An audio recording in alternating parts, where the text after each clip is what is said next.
একটা কথা খুব পুরনো কিন্তু 100% ঠিক। কথাটা হচ্ছে, যার এক কান কাটা সে রাস্তার পাশে চলে যায়, আর যার দুই কান কাটা সে মাঝখানে দাঁড়িয়ে সাহস দেখায়, যেটাকে বেহায়াপনা বলা চলে। স্বাগত আমার চ্যানেলে, স্বাগত। আশা করি সবাই সুস্থ আছেন, ভালো আছেন। তা আমি আবারও আজকে আমার সেই প্রিয় প্রসঙ্গ লিটন এবং মিতু নিয়ে কথা। আমার আজকের প্রিয় প্রসঙ্গ লিটন এবং মিতু। লিটন ও মিতু যারা বেহায়াপনার চূড়ান্ত করে ছাড়ছে। কয়েকদিন আগেই আমরা সিনেমার একটা দৃশ্য দেখলাম, বৃষ্টি ভেজা দৃশ্য। আহা, কি সুন্দর দৃশ্য, দেখে চোখ জুড়িয়ে যায়। যে অভিনয় করেছে তারও কিছু যায় আসে না, আর যে দৃশ্যায়ন করেছে সে তো টাকা পেলেই খুশি। আবার ঝালমুড়ি মাখাও কিন্তু দর্শকরা খেলো। আচ্ছা দর্শক, বলুন তো, মুড়ি মাখা কি ঝাল হয়েছিল নাকি মিষ্টি হয়েছিল? আমি জানি অনেক দর্শকের কাছেই মুড়ি মাখাটা মিষ্টি হয়েছিল। কি বলুন দর্শকরা, আমি সত্যি বলছি তো? তো এখন যেটা আমি বলতে চাচ্ছি, যে এরা যে কতখানি নির্লজ্জতার যদি আমি পুরনো কিছু কথা বলি, কথা বলে আর শেষ করা যাবে না। আসলেই এই দম্পতি অনেকখানি লোভী ও স্বার্থপর, তা বলার অপেক্ষা রাখে না।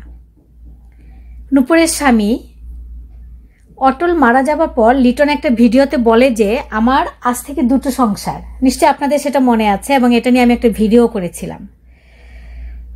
সে ওখানে বলেছে যে আজ থেকে তার 2টো সংসার এবং ভাগ্নির সব আবদার তাকেই মেটাতে হবে, কারণ অটল তাকে সেই দায়িত্ব দিয়ে গেছে।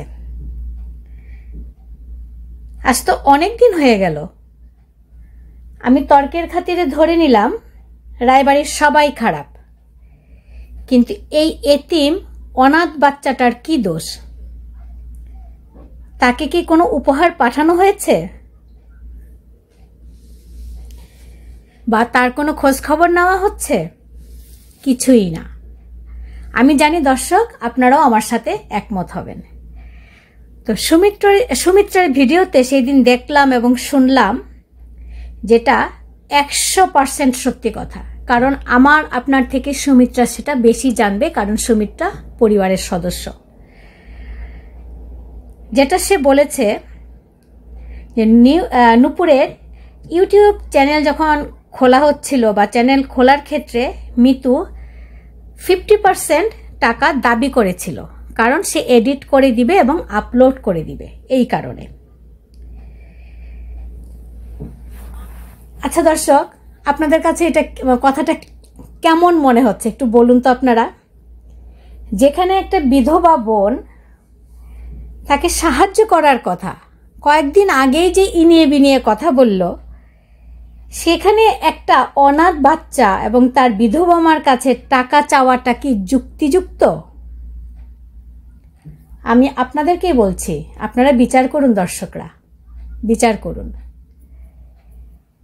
আবারও আমাদের সেই তথাকথিত অবহেলিত নায়ক লিটন বলছিল নূপুর তাকে 10 টাকা দিয়েও সাহায্য করে নাই। এ বিষয়ে দর্শক আমি আপনাদেরও মন্তব্য শুনতে চাই। যেখানে তার বিধবা বোন, সে তারই বাবার বাড়িতে বসবাস করছিল, তার বাড়িতে না, লিটনের বাড়িতে না, নূপুরের নিজের বাবার বাড়িতে, এবং বাবার কিছু রোজগারও ছিল। তার কাছে কি করে টাকা দাবি করে? মানুষ কতটা নির্লজ্জ, কতটা স্বার্থপর হলে এই রকমের কথা বলতে পারে? আসলে ওরা শুধুমাত্র নির্লজ্জ স্বার্থপর না, এরা করতে পারে না এমন কোনো কাজ নাই।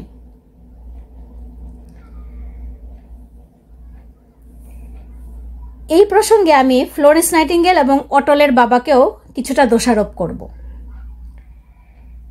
নারায়ণবাবু তার বিধবা পুত্রবধূর রোজগারের একমাত্র উপায় যে কম্পিউটারটা, সেটা কেড়ে রেখেছেন। সেটাও নীতিগতভাবে খুব বেশি খারাপ একটা কাজ। ফ্লোরেন্স নাইটিঙ্গেল তো অনেক বড় বড় কথা বলে, তখন যদি উনি আবেগের বশে দিতে নাও চান, তো 1 মাস পরে তাকে কেন মানে নারায়ণবাবুকে কেন বোঝানো হলো না যে তুমি এটা ফেরত দাও, যেখানে নারায়ণবাবু তার কথায় উঠে এবং বসে। এবং আপনারা লক্ষ্য করবেন, নারায়ণবাবু কিন্তু এখন ক্যামেরার সামনে খুব সাবলীল, কারণ সে তো উনি তো শেখানো কথা বলে। ওনাকে যেভাবে শিখিয়ে দেওয়া হয় উনি ঠিক সেভাবেই কথাগুলো বলে। উনি প্রযুক্তির কোনো কিছুই জানে না, তাকে যেটা জানানো হচ্ছে উনি সেইভাবেই কথা বলছেন। এবং আমি বলবো যে নারায়ণবাবুও সমান দোষী। একটা মেয়েকে রোজগারহীন এবং অসহায় করার জন্য ওনারও কিছুটা অবদান আছে। আবার আসি ফ্লোরেন্স নাইটিঙ্গেলের কথায়। ফ্লোরেন্স নাইটিঙ্গেল বর্দামের যে সেই ব্লগার, যিনি নিজেকে খুব বেশি রকমের স্মার্ট মনে করেন, অনেক দর্শকের কথাটাই আমি তুলে নিলাম। এবং ওনার একজন বিদগ্ধ অ্যাডমায়ার আছেন যিনি ইউএসএতে থাকেন। তিনি কিন্তু এই যে অনাথ মেয়েটা এবং তার প্রয়াত বাবাকে মূলধন করে, অটলকে মূলধন করে ওনার চ্যানেলটাকে কিন্তু দাঁড় করিয়ে ফেলেছেন। তিনি যে এত নীতি কথা বলেন, এত ভালো ভালো কথা বলেন, তাহলে ইউটিউব চ্যানেলের আয়ের ভাগিদার কিন্তু এই যে বাচ্চা মেয়েটা না, এই আমাদের অবনী এবং অবনীর মা নূপুর। আবার কোনো একজন দর্শক আমার কমেন্ট বক্সে কমেন্ট করেছিলেন, আমি কেন এসব নিয়ে কথা বলছি, ফ্লোরেন্স নাইটিঙ্গেলের জন্যই নাকি নারায়ণবাবু করে কেটে খাচ্ছেন। আমার প্রশ্ন, ফ্লোরেন্স নাইটিঙ্গেল কি ওনার নিজের পকেটের পয়সা দিয়ে করে কেটে খাওয়াচ্ছেন? আমার তো মনে হয় না। যারা ওনাকে ভালোবেসে টাকাটা দিচ্ছেন, সেই টাকাটা দিয়ে নারায়ণবাবু চলছেন। ফ্লোরেন্স নাইটিঙ্গেল যখন নারায়ণবাবুকে নিয়ে ভিডিও করা শুরু করেন, তখন কিন্তু ওনার উদ্দেশ্য ছিল না যে উনি সাহায্য পাবেন এবং নারায়ণবাবুকে সাহায্য করা হবে। ওনার উদ্দেশ্য ছিল যে অটলের নামটা ব্যবহার করে নারায়ণবাবুকে দেখিয়ে ওনার চ্যানেলটাকে এস্টাবলিশ করা।